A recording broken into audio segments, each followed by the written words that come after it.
Hebrews chapter 13 is where we'll be looking tonight, and we're following the basic idea of let brotherly love continue. It's an invitation, and it is a command that the writer of Hebrews has given to us, that brotherly love ought to be something that we pursue and are eagerly and wonderfully wanting to have in our lives.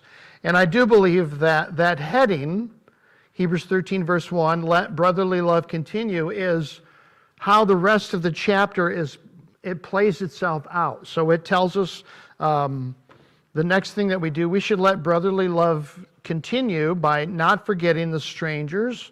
In verse 2, do not forget to entertain strangers, for by doing so, some have unwittingly entertained angels. Verse 3, let brotherly love continue by doing this.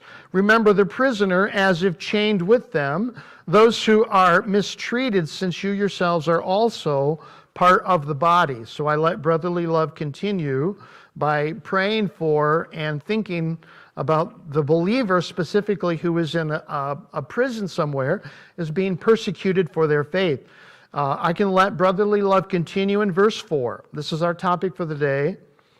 Marriage is honorable among all. How many people ought to consider that marriage is honorable?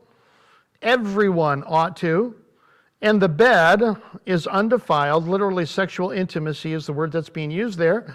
But fornicators and adulterers God will judge. And so my topic for today is simply and specifically about the honorableness of marriage and why we ought to do it and why our culture is not giving honor to marriage and what's going on with that and how we can do something. I'm going to say it like this. You can do something truly revolutionary. And the truly revolutionary thing that you can do is honor your marriage if you're in one, and honor marriages if you're even in another circumstance, because that is culture changing, and that is amazing, and that is how God blesses a people and a person and a church and a family and a nation, by honoring those marriages. Hebrews 13 and verse 4 will be our text. I would like to pray, and we'll be done I won't be done, but I'll be done soon enough. But I'll pray, and then we'll look at this, and then we'll be done. Lord Jesus, thank you for the night and for your love. We love you more, Lord, than we could understand. And sometimes our love grows cold, and I pray that you would help us, that it would be increasing every day, that you would rekindle in us a love for you, and also that you would rekindle in us a love for one another. I love everyone else in the room by taking care of my marriage. I love everyone else in my community and in Lance and in Baraga County and in Michigan and in the United States by managing and having marriage be honorable to all. And each of us does exactly the same thing. Teach us, Lord, tonight, and remind us that how we live in this one category of letting brotherly love continue can impact the world, and you intend for it to do so. So I pray that we would receive encouragement tonight, and insight and conviction and the ability to defend marriage against all enemies, foreign and domestic. May we be, Father, the kind of church where marriage is honorable. Thank you for that privilege. I ask it in Jesus' name. Amen. As I said in my prayer, if you didn't catch it, by having marriage be honorable, I believe that one of the things that we can do is impact more than just yourself. You impact your children, you impact your grandchildren, you impact your neighbors, you impact your cousins and your sisters and the people at church. Everyone, if we choose to obey the encouragement here, and you'll notice this is another one of those ideas of let us do something, let brotherly love continue, and marriage ought to be one of the ways in which we do it. There are 3 lessons that I'll see in the text here tonight, and I don't even think that I'll get through all 3 of them, believe it or not. I did have one person criticize me one time, like, you preached a whole sermon on one word. And I thought, well, yeah, that's probably a little too slow. Probably better pick it up a little bit. But we're going to preach a whole sermon on one verse, on verse 4 here. And I'm not going to get it done. I probably won't go back and repeat it later. But the lessons are these. Number 1, marriage is honorable. Marriage is honorable. We ought to recognize that and believe that. And if you look at the culture around you, marriage is not honorable. They do not respect it. They want you to not give honor and credence to your marriage, but you have to give honor and credence to every other kind of social engagement and relationship. And so if you say that marriage ought to be between a man and a woman, they're going to shame you. Now think about that. If marriage is honorable, why is it that our culture is so easily and so quickly ready to shame us who believe necessarily what the Bible teaches? Number one, marriage is honorable. Number two, sexual intimacy in marriage is pure. That's the second thing that we see here, that this is where purity is. This is what God expects that sexual intimacy would be like. It would be harnessed and changed and enjoyed in the confines of Christian marriage. Now, when I say Christian, I want to take back the word Christian. I didn't really mean to say that. Marriage is honorable for every single person who has ever been born who is married. It isn't just Christians that God honors in terms of their marital bonds. If you take two pagans, if you take two Buddhists, if they get married and they love each other, and God will bless them to that degree and will do what He does in every marriage. We are told in Matthew chapter 19, wherefore what God has joined together, let not man put asunder. Remember that? So within the marriage bond, as we come together as a couple, those who are married, God is acting in every single marriage. And you don't have to be a Christian for that to occur, that God is acting in those bonds there and giving His blessing to all marriages where there is fidelity, faithfulness, where there is celibacy and chastity as is appropriate. Number one, marriage is honorable. Number two, sexual intimacy within marriage is pure. And I need to say this one more time in a different way. I have heard dozens of quote-unquote preachers who have moved away from Orthodox Christianity, and they almost always make fun of the puritanical or the prudishness of fundamental kind of Christians. And we are not saying that sex is bad and that you ought to be embarrassed by it and that it's not appropriate, and these are the kinds of things we only talk about in hushed circumstances. It is good. And this is what Hebrews 13 verse 4 is saying, that God made it. It's a good thing. I'm not embarrassed about talking about it. I don't need to discuss it. Certainly don't need to do the things that many Christian counselors do in discussing, whatever. I'll not go any further than that. It's good and it's pure. Lesson number 3. If it is true that marriage is good, and it is true that sexual intimacy in marriage is pure, pleasing to God, and a delightful thing, the third truth that I wish I could get to tonight, but I won't, is that God is the ultimate judge and the enforcer of those who either keep or break His laws. And so for the benefit of myself, for the benefit of my family, and for the benefit of you, each of us, I want to remind you and tell you that it's not just that you might get a disease, or you might get pregnant, or you might have a baby, or you might lose some money. In the ultimate end, the final end, you have to answer to God for how you live your life. Now, of course, it is true that God is forgiving, and that's what we ought to believe in. But this is the truth here, that those who choose that will have to face the ultimate end and the ultimate person who decides what is to be good and right, and that will be God Himself. So those are the 3 lessons. If I didn't get to it again, if I don't, I just got to it just now, that marriage is honorable, intimacy is wonderful, it is pure, it is God-pleasing, and I could give you so many texts that talk about that, but I won't. And thirdly, God is the ultimate judge and the enforcer of the laws that He makes. Now, when we think about the laws of nature, if I were to jump out the window, what are the chances that I can go against the law of gravity and I'll be just fine? It's not too likely. The law of gravity will catch up with me. Remember the other couple months ago, I was talking about the time I got stuck up on the roof, and I kept looking. It was about 14 feet. I'm going to jump. I'm going to jump. I'm going to jump. And I never could convince myself to jump because I believed that the law of gravity would have its result, and I would probably be in trouble. The same thing is true in the spirit realm. If I break the spiritual laws of God, There are consequences that are there that unless I get right with God and make things right, I will pay the price for breaking those laws. You can't break the one and you can't break the other. So let's begin by looking at the fact and encourage ourselves. I really do intend for this to be encouraging that marriage is honorable.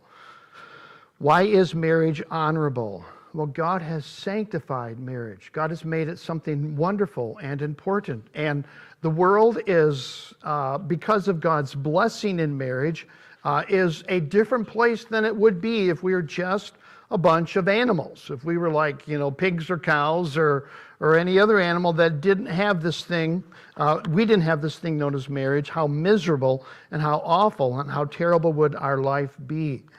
It is the first institution that God created. So God makes a garden, He puts a man and woman there, and He creates the institution itself of marriage. It is, secondly, a creation ordinance. In other words, if I want to see how to run and live in the world that God has just made, He knows how this world that He created runs, and so He gives us an ordinance, and He blesses the ordinance, the institution, this idea of marriage, and He says, and God said unto them, be fruitful and multiply and replenish the earth. He blessed them. And so if I want to be blessed, if I want God's face to shine upon me, remember, where's the Aaronic blessing? Anybody remember? Numbers chapter 6, the Lord bless you and keep you. The Lord cause His face to shine upon you. The Lord be gracious unto you and give you peace. If I want those things to happen in my life, and I do, then one of the primary ways that I do that is by living in the idea of Christian marriage or marriage as a creation ordinance following God. And so who is it who has to reverence and honor and show respect for marriage? Well, I only have 4 categories. See if maybe you fit into these 4 groups. The first group of people who have to give honor to marriage is those who are married. And so for those of us who are married, we are called upon to do what? To respect it and to build it and to grow it and to plant it and to stimulate it and encourage it and do all that we can do to love our spouses, because that is what God has called us to do. The second group of people who are to honor marriage is those who were married. And so even in this room here, there's some who are, and there are some who were married. Even if you're not in a marriage at the present time, right? We can understand what that means. You are still called upon to give honor to marriage, respect it and honor it and show favor towards it. Pray for those who are married, encourage them, be a part of whatever you can do to help those who are married. So those who are married have to honor marriage. That's what God says to do. Those who were married need to honor marriage. Those who are not married need to honor marriage.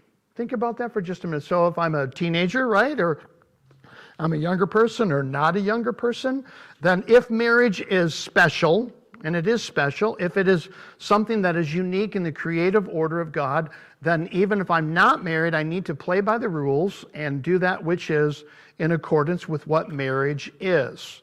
So for each of us, that might be my thought life, that might be the way that I live, it might be the way that I deal with others who are not my spouse, of course, in terms of flirting or other kinds of activity.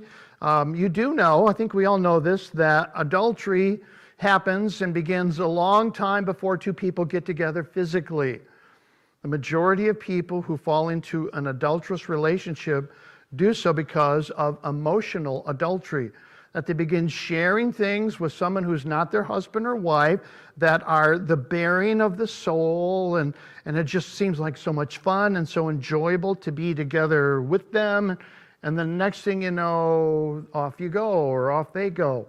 And so in that relationship, even if I'm not married, there has to be boundaries in that relationship. And if that's not enough for you to think through that, does that really matter? Your husband or your wife needs to be encouraged, and your husband or your wife's spouse need to be encouraged to keep the appropriate boundaries up in terms of the kinds of things that you share and are intimate with other people. think that would include, like, should you travel alone? Should you be going to conferences with people? Should you be sharing, well, here's one of the big weaknesses I have, or here's the problem that I have with my husband. Don't do that. Those are the kinds of things that lead to something worse. So those who are married, those who were married, those who are not married, and fourthly, if there's any other category, those who wish that they were married still need to honor and show the wonderfulness of the thing that God has made, which is marriage. Christ, by the way, and his church must elevate the dignity of marriage. What does marriage picture? Ephesians chapter 5, we are told that it is a relationship between Christ and his church. And if it illustrates, and if the mystery of marriage is really describing the mystery of Christ and his church, then that tells me how I ought to act and how I ought to enjoy and be a part of this ideal.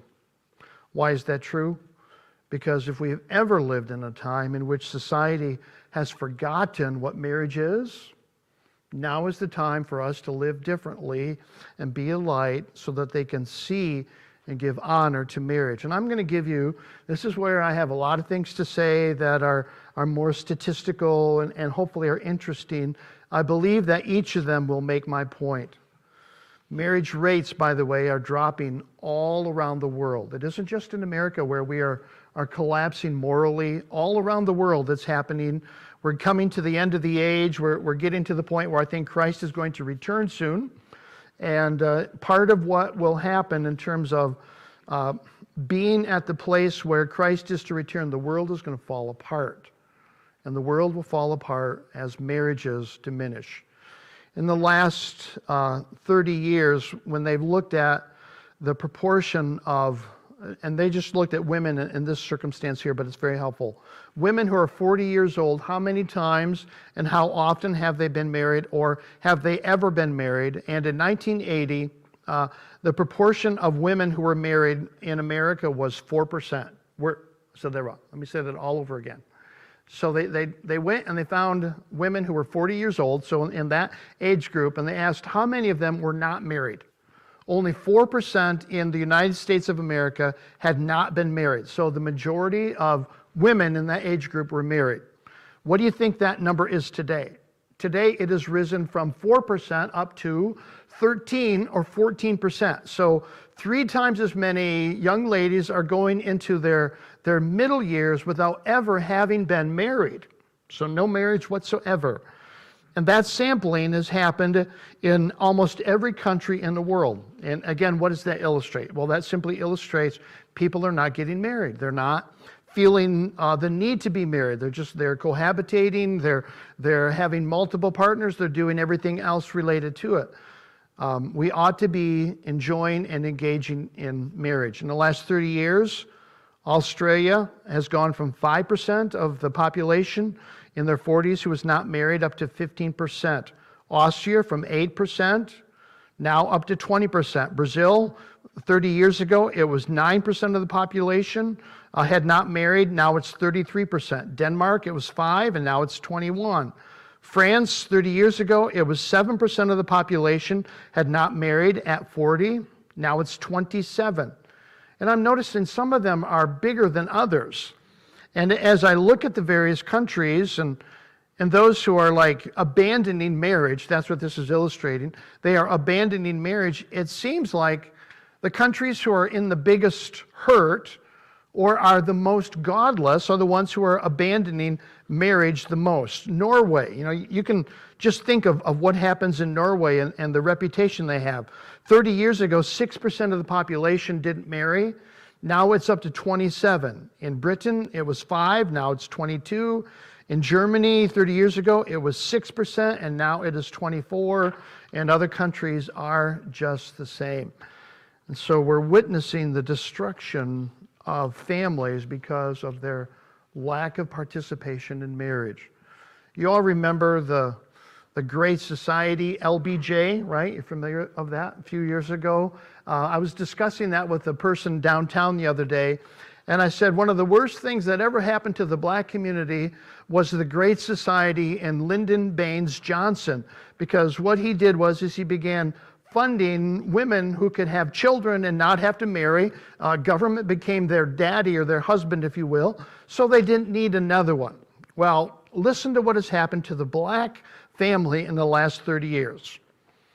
In the last 30 years, the proportion of black adults 30 years ago who were 18 and older has declined by 50%.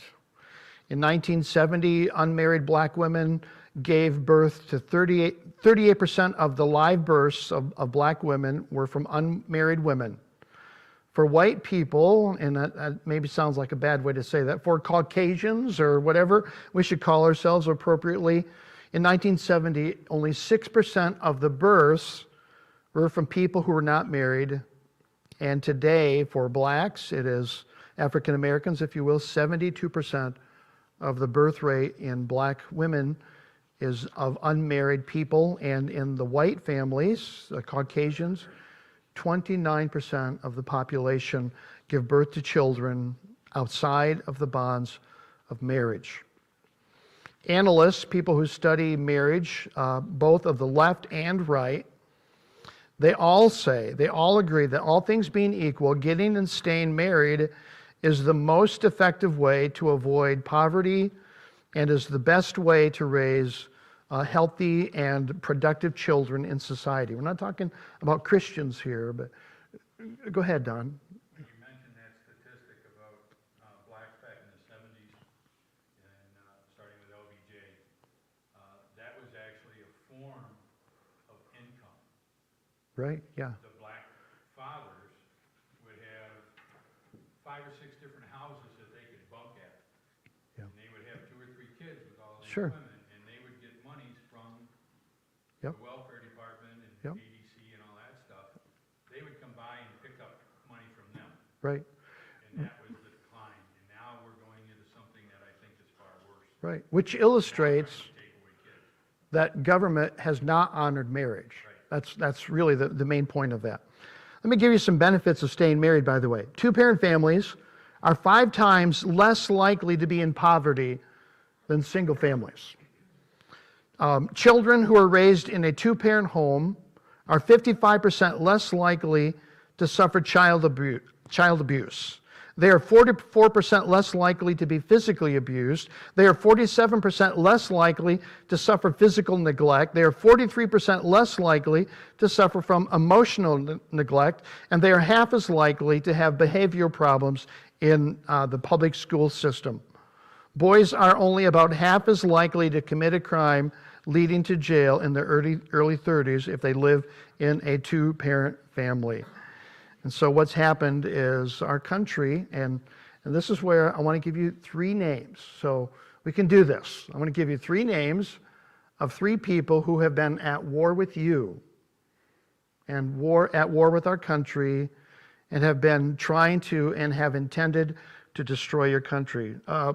Way back in the 1910s and 20s, the Marxists were thinking, what can we do to bring down America? We want to destroy the land and we want to bring them down. And they recognized we will never be able to sail over with boats and guns and planes and ships and take over the country. So what we're going to do is we're going to destroy them from the inside. Karl Marx, by the way, who was the founder of communism, he said there are 4 pillars of what Marxism or communism is. It is the abolition of, anybody know what they are just for fun? Abolition of religion, of family, very good, of nations and churches and private property.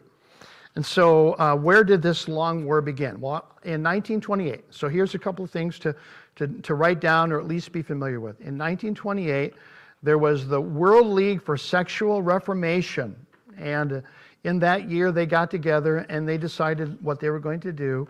And they called for all kinds of sexual liberation. This was in Eastern Europe. And they believed in, now this is 1928, birth control and abortion, sex education, gay rights, and guess what else they were arguing for 100 years ago? Transgenderism. I thought transgenderism is like something that showed up in the last 20 years. Somebody came up with a really dumb idea and said, well, let's do this. It goes all the way back to what they were doing. And so what they were arguing for is if we're going to destroy the world and take over the world, there are two things that we need to do. We need to end celibacy and chastity, and we need to destroy church and family. Let me give you those four names again, those four ideas. Celibacy must be gone. In other words, we can't have single people who are being celibate, or those who are outside of the bonds of marriage trying to live as they should. And within the bonds of marriage, we can't have chastity. We need to have everybody engaging in all kinds of deviant behavior. That would be the way that they would destroy all of those things. And so there was a man by the name of William Reich, and he wrote a book in 1936 called Sexuality and the Culture War.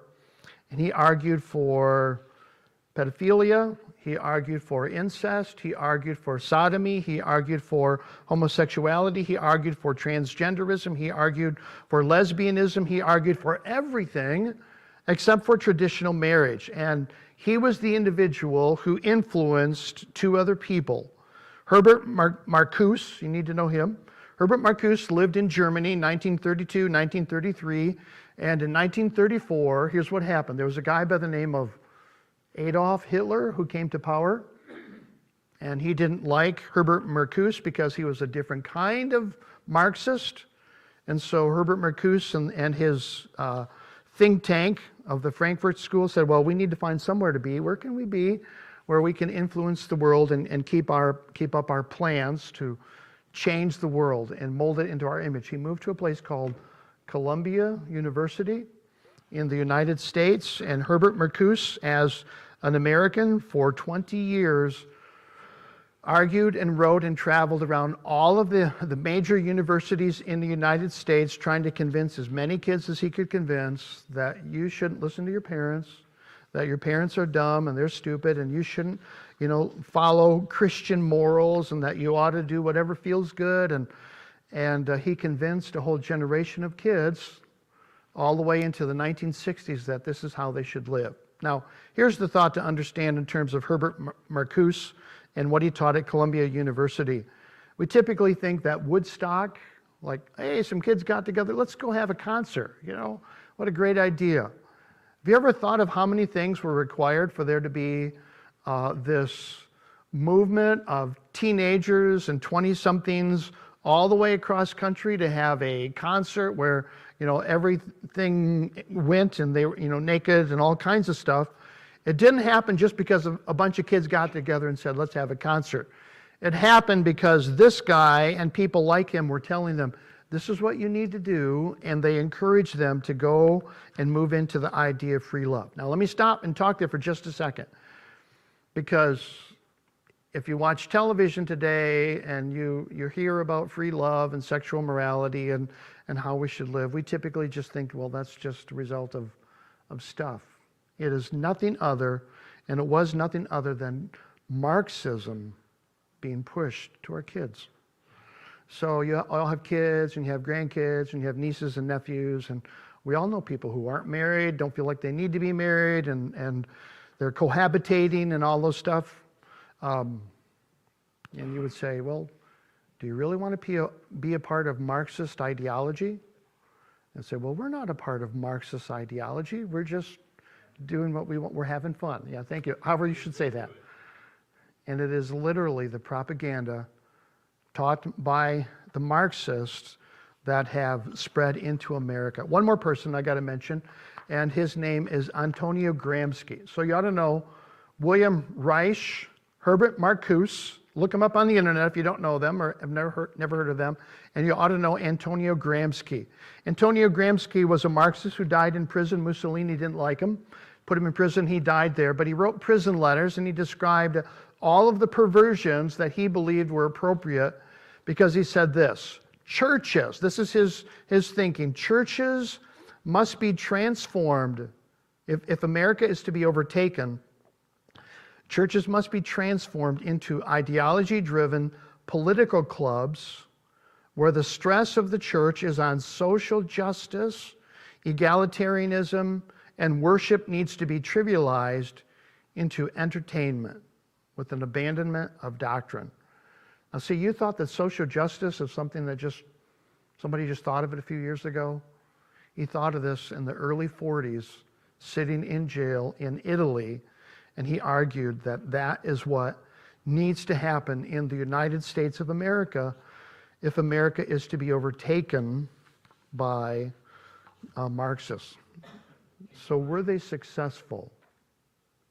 Keep in mind that those are the folks now, quote unquote hippies and whatever, and those Marxists, which is different than Nazis, that are running the country now. Right? Oh yeah. Well, They're the ones back then, Hillary Clinton's, and they're the second generation. They're the children of. they're the Yep. children of those children of the 40s that are Yep. now running the country here Yep. and the world. Yep. I asked the question, were they successful? And it's a rhetorical question because the obvious truth is they have been absolutely successful in the country. It's completely gone. And it's not just a matter of the fact that we haven't taught our children how to be morally good, they haven't accepted our teaching. It is that the propaganda that you should live this way has impacted them all. Go ahead, Jane. You see some of those school council, school boards where the parents are finally challenging them. Oh yeah. They're sending FBI agents there Yeah. now. Yeah, And if you don't like critical race theory. investigating the parents for being concerned sure. about their children. What does that tell you about our Attorney General? That's who did that. We are infiltrated, Right? our military Yeah. leadership, our Department of Justice, Sure. and most of our legislative bodies, we just got infiltrated. We have, yep, absolutely. Janet, go ahead. We also have a man that's running for governor, I don't know what state it is, but he said parents should not have the say of what kids are taught in school. Yeah, that was in New York, yeah, yeah. It's virtually everywhere that that's the case.